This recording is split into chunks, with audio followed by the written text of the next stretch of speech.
Doctor Ramshankar अपने कार्यक्रम का समापन राग देश से कर रहे हैं। द्रुत रचना 3 ताल में निबद्ध है।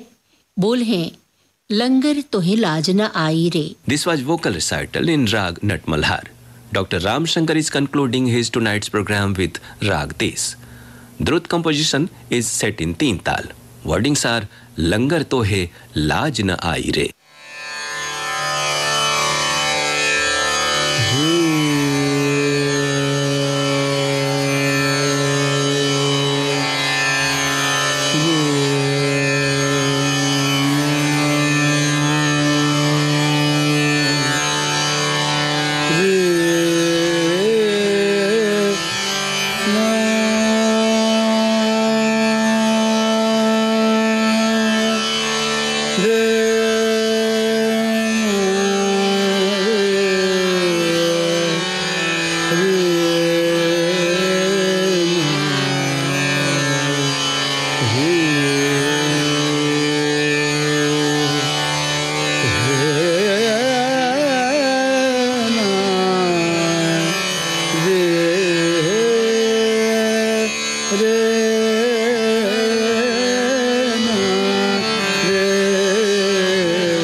Jana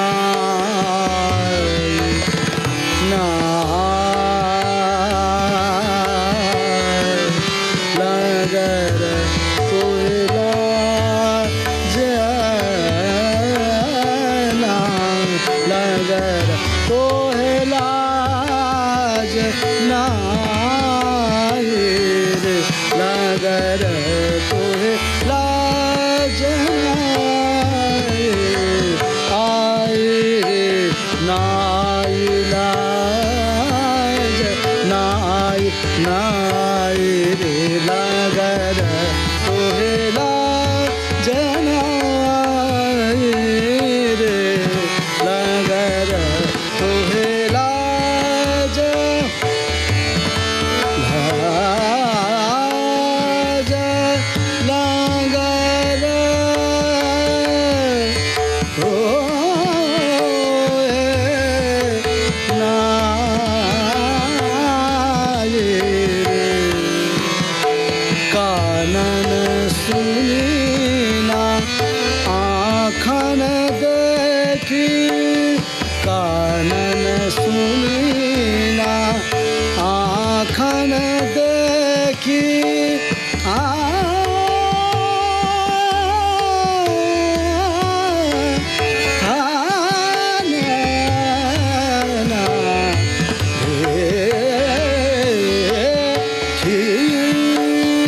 कानन सुनीना आँखन देखी जैसी बर जोरी करत छैल हमीसन जैसी बर जोरी करत छैल हमीसन कठिन भाई पनघट की डगर नगर तोहे लाज नाई रे नगर तोहे लाज नाई रे नगर तोहे लाज नाई रे नगर तोहे लाज नाई मगर गंगर मगनि दब मगर पमगर लंग लंग लंगर तोहे लाज मबनि सरनि दब मगर लंगर तोहे नि सरनि दब मनि दब मग पमगर लंगर जरुम पद मबनि दब नि सरनि दब मगर गनि दब मगर लंगर तोहे लाज नाई रे लंगर तोहे लाज नाई रे कैसे भरूं मैं जल की गगर लगर तोहे लाज नाई रे लगर तोहे लाज नाई रे तोहे लाज नाई रे लगर तोहे लाज लगर तोहे लाज लगर तोहे लाज नाई रे